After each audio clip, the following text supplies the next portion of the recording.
Magandang hapon mga kuwa. So ito no, patuloy tayo sa pagukay ngayong araw na to. Pero ngayong araw na to, nakakuha kami ng mga uling. Papakita ko sa inyo mga kuwa.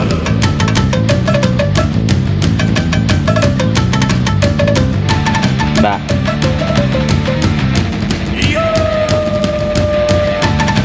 So mga kuwa no, tinabi namin yung mga uling na nakuha sa ilalim. Pero sa isang portion lang siya nakuha. Hindi na siya nakuha sa iba pa. Ayan mga kuha uling.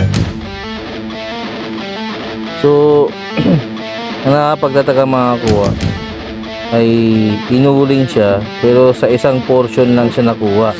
Pero dun sa baba may ganun na kahoy. No?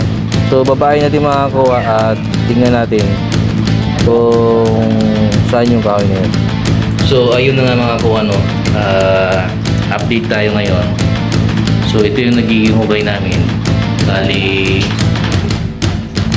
Galing sa taas, pababa, sink kami. Tapos drop kasi may nakita na kami ditong man tumak no, itong mga uling. Dito lang siya na portion nga na. Dali lang. So dito lang yung uling na nakita nila, yung kanina pinakita ko kanina sa inyo. Marami yun pero hindi lang na ipon yung iba. So dito yung uling, pero mga kuha, mayroon kasing kahoy na pagdig nila dito ay yun yung kahoy nila mga kuha. Ito. Ayan mga kakuha. Ayan, kahoy po yun. Ayan yung kahoy mga kuha. Isa natin makuha.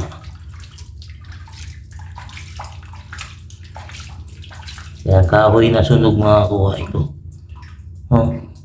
Hanggang dun mga kakuha. So yan ang ginagawa namin guide. Kasi dun tumuturo yung detector namin. So itong pa-drop namin, napakababaw pa lang. Ayan mga kuha, napakababaw pa lang yung drop namin.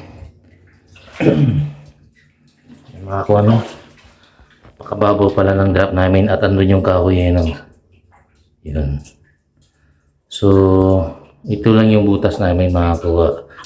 Kasi sinesentro namin yung kahoy na yun. Yung kahoy kasi na mga kuha ay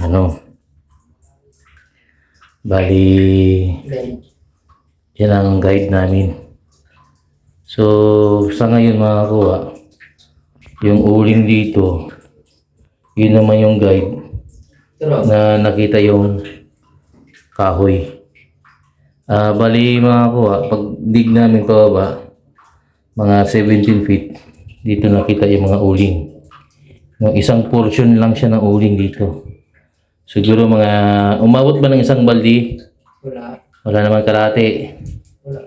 So mga basta may uling dito mga kuha na wala namang kahoy dito. So ito lang yung uling dito. Tapos yun lang din yung kahoy dito.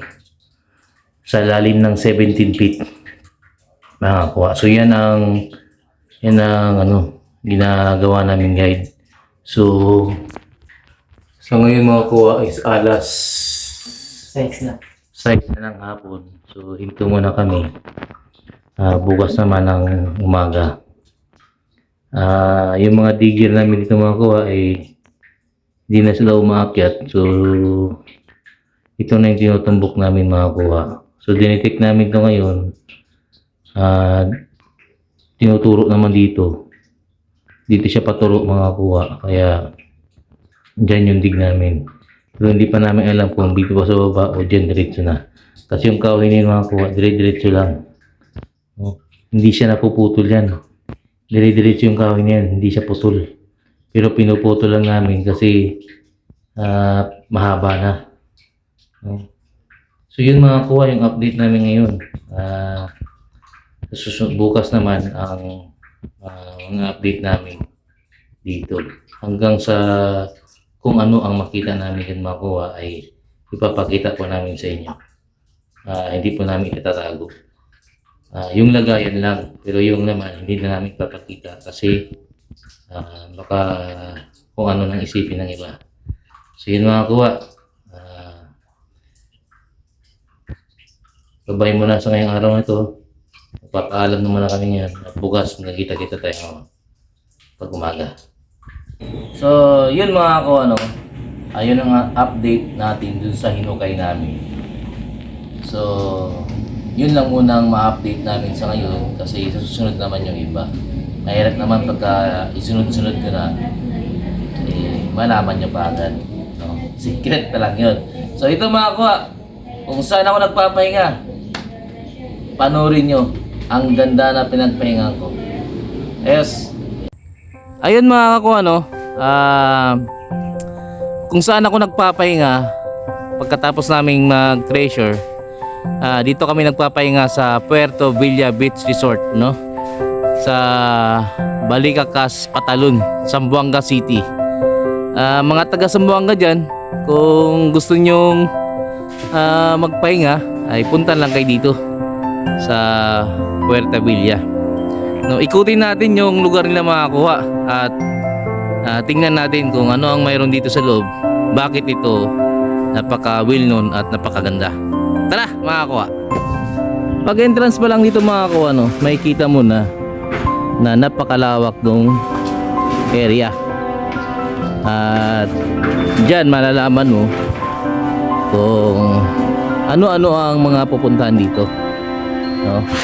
Mayroon silang swimming pool, may pang bata, may pang malaki, may dagat, may mga cottages, ayan, may mga prices na, at mayroon silang bahay talaga, no? Pang pamilya, may room na pang pamilya. So isa-isahin natin yung makakuha. Lahat yan puntahan natin. At dito makakuha, mayroon silang function hall, no? Napakaganda. So unahin natin ang entrance makakuha.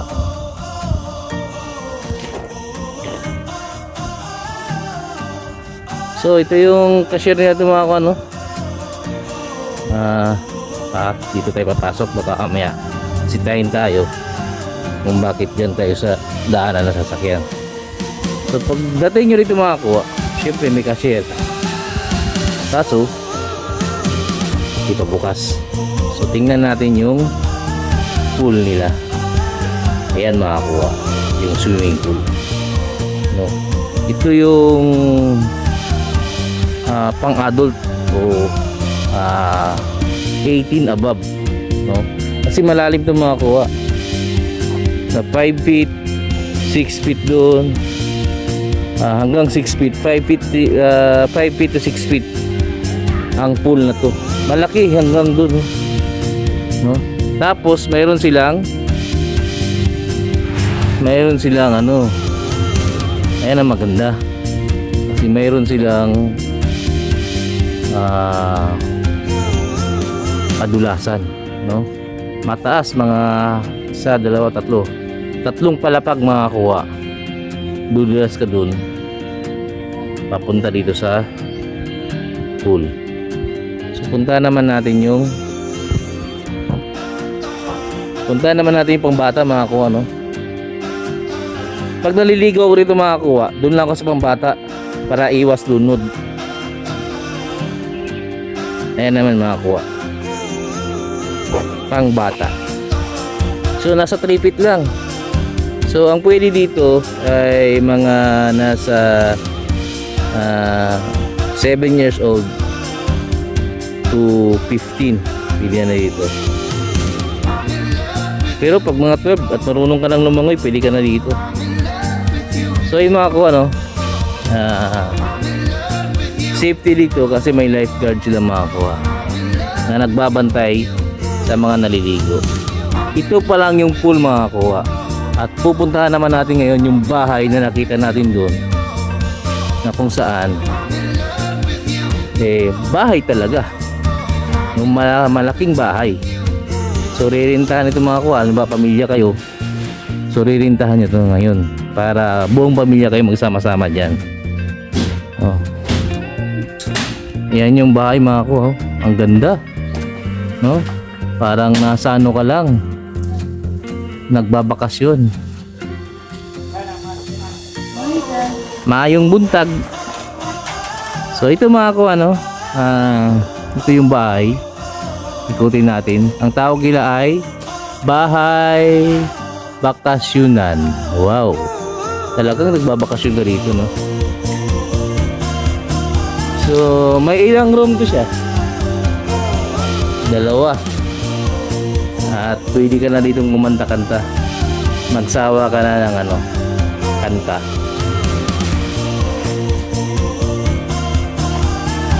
So, ito yung bahay mga kuha. So, paglabas mo dito, nasa pool na yung pupuntahan mo.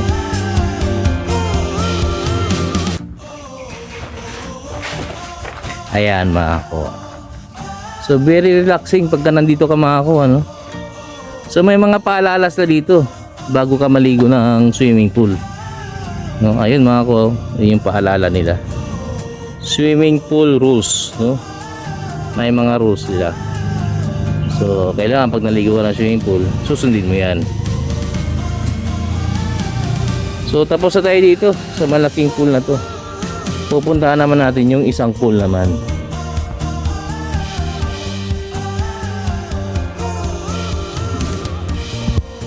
Magaling dito, mayroon pa silang parang gating na kumbaga dito ka picture, no? Tapos pagdating dito, may isang swimming pool naman. Pang bata talaga to. At mayroon silang sliding doon. At may bucket doon na bumubuhos ang tubig pag napupuno. Ang ganda. Dito may cottages ka. Kung gusto mong dyan nakakakain habang naliligo mga bata, mag-iihaw kayo. So bawal dito mga kuha, no? Nire-remind ko sa mga pupunta dito na bawal po rito yung pork, no? Halal po dito.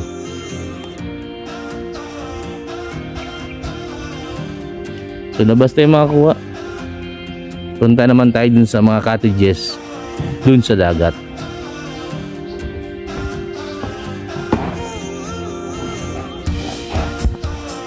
At paglabas mo mga kuha, no, dito sa side na to makikita mo yung arrangement ng parang design nila. Nakaka-relaxing kasi napakagandang pagkagawa. So ayun na nga yung mga nasa dagat mga kuha, no, yung mga beaches. So bago natin puntahan yan, puntahan muna natin yung mga room dito mga kuha. Yan yung room mga kuha. So yung isang room doon ako nagpahinga kagabi. So family yan, for family, pang maramihan ang pwedeng matulog dyan.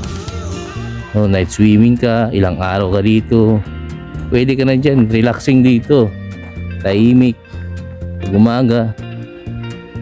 Yan mga kakuha. So dito ginagawa pa, i-develop pa dito. So dito mga kuha, ito naman yung function hall, no? Dito kayo kung gusto niyo magpakasal, no? Gusto niyo mag-meeting, gusto niyo sa grupo, meron kayong mga party, yan, pwede kayo dyan, no? Yan ang function hall. Sarado nga lang.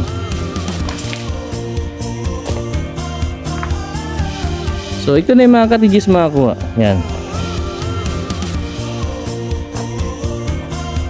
Cottages dun. Daming cottages, no? So pag pupunta kayo dito, hindi kayo mauubusan ng cottages. Kasi marami mga cottages dito. At malapit kayo sa dagat.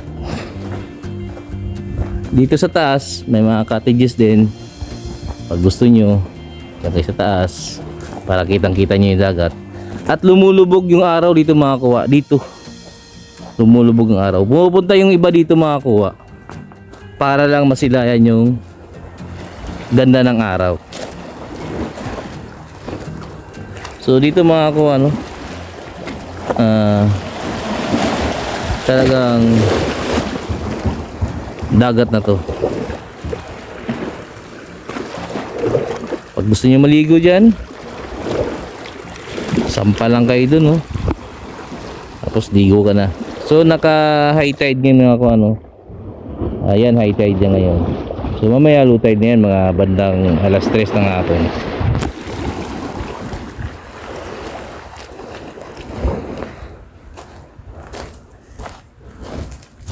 So ikot-ikotin natin tong ano nila, yung mga cottages. Pang maramihan pala ito, no? Pagka marami kayo. No, lalo na December, summer na. Oh, dito kayo sa Puerto Villa, makakuha. Napakaganda dito.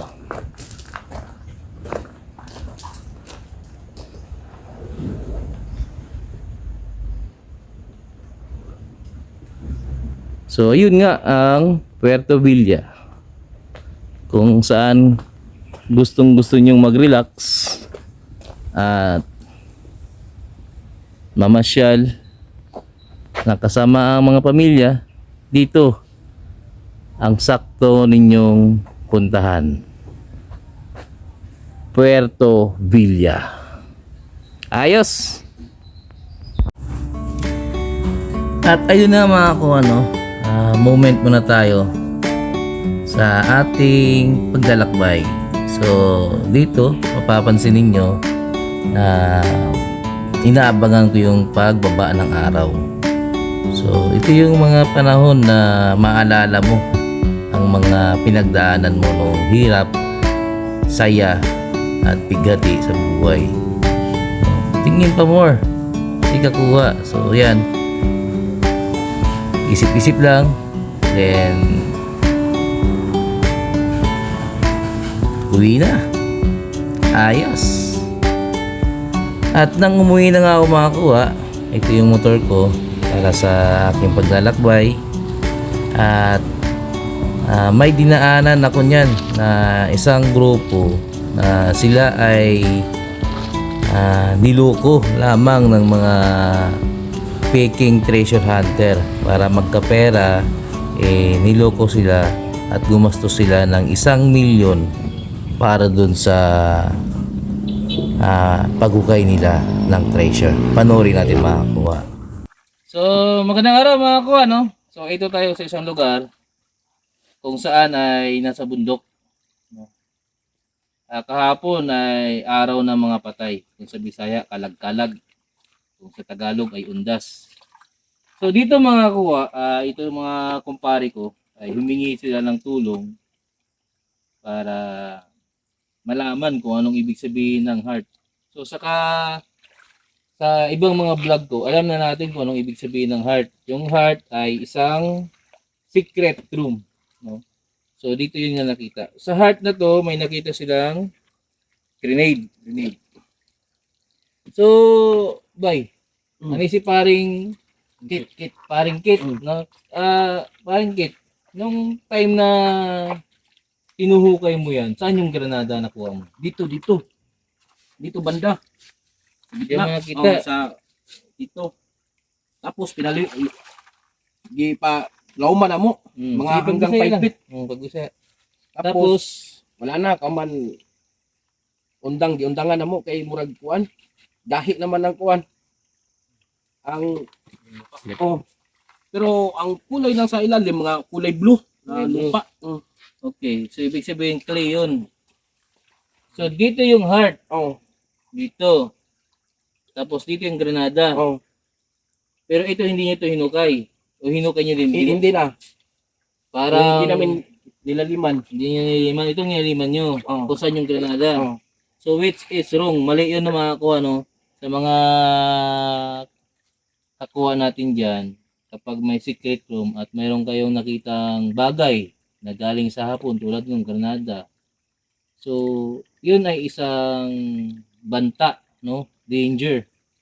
Pero ang granada daw na yun ay hindi na sumasabog. Hindi na. Okay, so isang palatandaan lang yun mga kuha na mayroong item sa area na to. So, nung dinetect namin itong mga kuha, dahil nga siya ay secret room dito, ito yung heart. So, hindi na natin makita yung heart kasi binasag na nila yung heart. So, dito na yung heart at dito nakapoint yung ulo. Pero mga kakuha, Kasi kayo samahan niyo ako dito. Dito mga kakuha. Dito namin mismo nadidetect ang gitna ng item. Pero yun ay hindi pa 100%, no. So parang nasa 50-50 pa lang tayo. So, kailangan dito ma-locate pa natin at ma-detect. So ginamitan na namin 'to ng gadget pero hindi pa natin 100%. Tapos baka kasi may pumunta dito at unahan kami, no. So hindi pa namin 'to huhukayin ngayon. So dito makakuha, automatic 'yan kapag inikutan.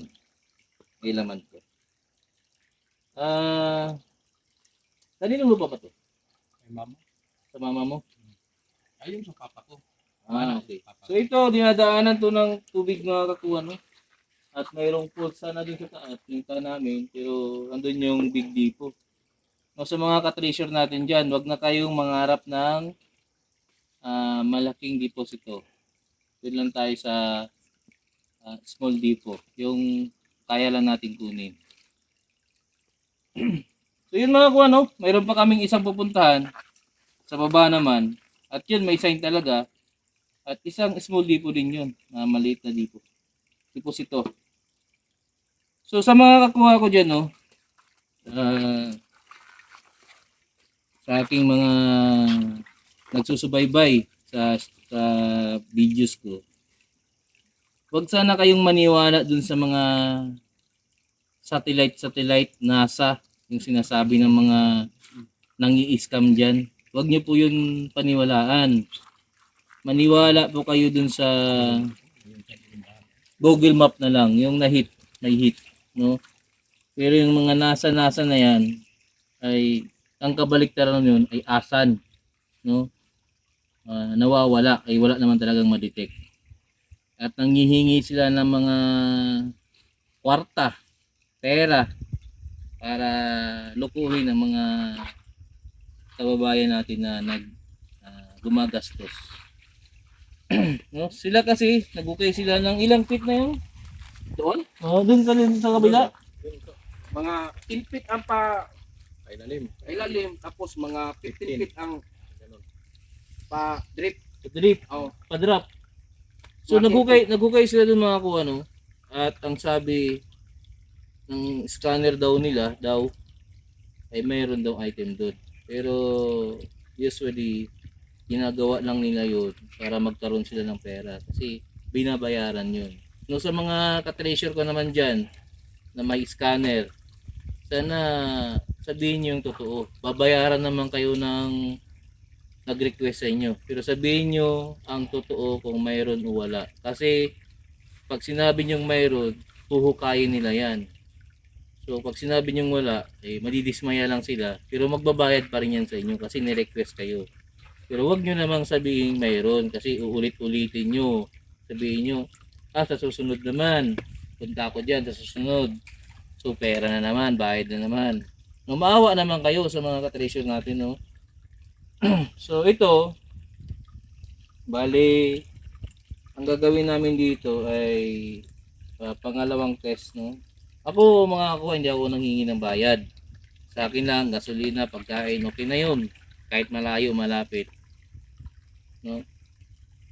So mayroon pa tayong isang pupuntahan at may sign na dun. Titingnan natin kung may laman ba o wala. Tara. At doon na rin natin i-shout out yung mga kasama natin, mga kasama nila. Kung maghahanap sila ng treasure hunter na hindi sila maluloko, ay sila lang yung tanungin ng mga tao na to. So, sino si Kuya Cecil kuha sa daan. Ayos! Okay. Tara. So, ayun nga mga kakuha, no? Nandito kami sa isang barracks. Nandito sila kuya, oh. Ito yung barracks nila, mga kakuha, para sa pag-operation sa area nila noon na niloko lang sila. May mapa pa oh. Ha? Meron mapa. Oh, may mapa pa silang ginawa mga kakuha oh.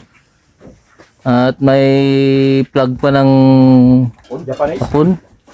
Diyos ko po, wag po kayo magpapaniwala sa mga ganito mga kakuha, no? Sayang lang po yung pera ninyo. Shut up. At sana, Oh. Wala ba? kayo mga treasure hunter, wag sana kayo magloko ng tao. Marmar at kuan. Kawawa yung mga tao eh. Sabihin niyo yung totoo. So, shout out! Sinong mag-shout out? Pre, shut up pre. Shout out! Oh, shout out muna po, shout out sa yung kasamahan ko dito, yung hunter si Sir Glenn at James Marmar. O yung isa, yung ano pangalan yung isa? Si Unitim. Oh, Yuri Team. Oh, shout out pala. Oh, kamo, shout out mo. Yung mga master na ano ba, yung kasamahan dito. Sama natin nun. Ano magkano ka? Shout out! Shout out!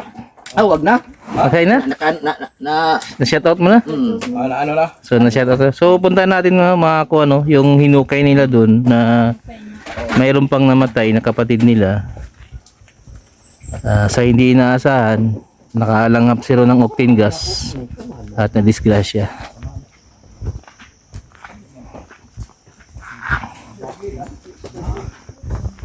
So, ito yung area mga kuha. Maganda sana yung area, pero yun nga lang, hindi nila natumbok ang mga item kung saan nilagay. Bumili pa sila ng ganito. Preparation na kunin na dapat, pero walang kinuha, no? Oh, dito sila tumatambay. Oh, may mga paalala pa, oh. May mga paalala pa. Parang ginawa silang full operation, pero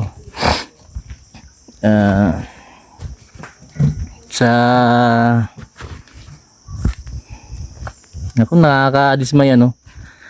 So, kapag may sign mga kakuha, no, ay huwag kayo doon magdig. Gumamit po kayo ng locator muna. Tapos, pag nagamit nyo ng locator, kung saan tinuro, so hit ang hinahanap nun. Tapos, saka nyo gagamitan ngayon ng scanner. Pagka may nakita, ay yun, gamitan nyo na naman ng detector pag nagukay na kayo. Ang pag-scan kasi ay hindi lahat hit, no? Mayroon. Kasi may mga yan, may mga cavity minerals, tubig. So, tingnan natin yung hinukay nila dito mga kuha. Ito yung pag-treasure nila na nakakadismaya. Gaano kalalim. Yan, sa ilalim makakakuha. Tapos, papunta doon sa ilalim. Pa-drop.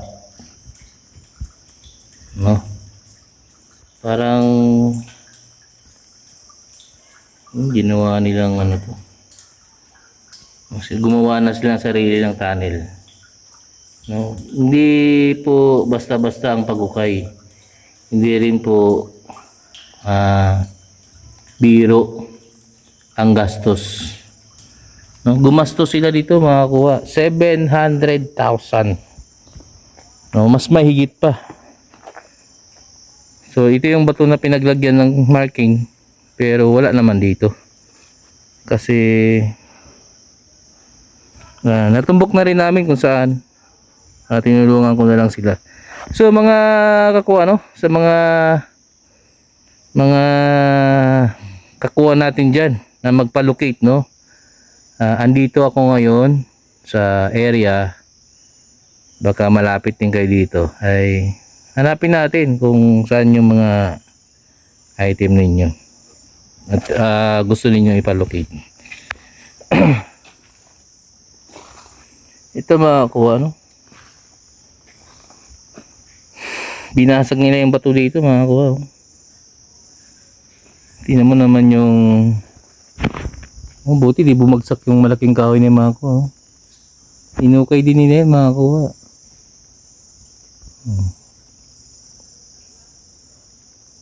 Pero wala sila nakuha dyan.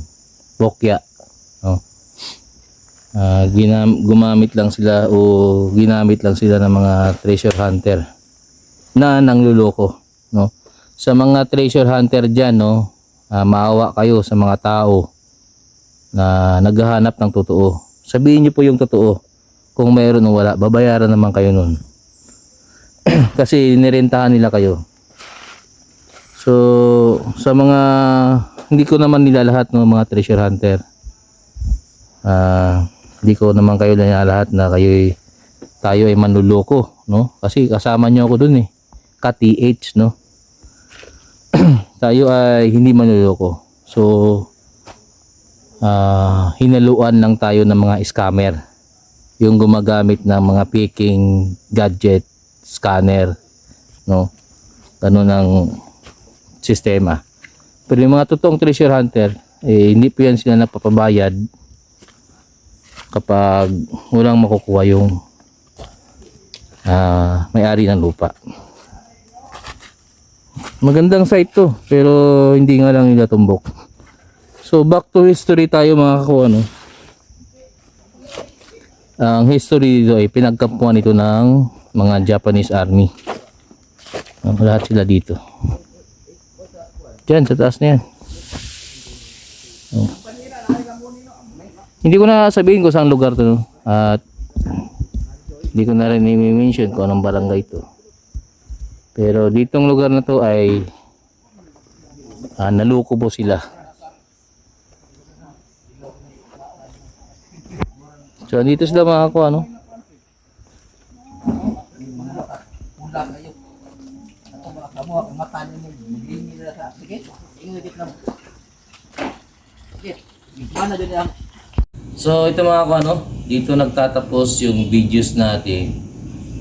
Itong mga nakaraang araw ay dismayado ako dun sa lakad ko ng pag-uwi ko kasi meron naloko na naman yung mga, ang tawag ko dun mga ninja na treasure hunter, no?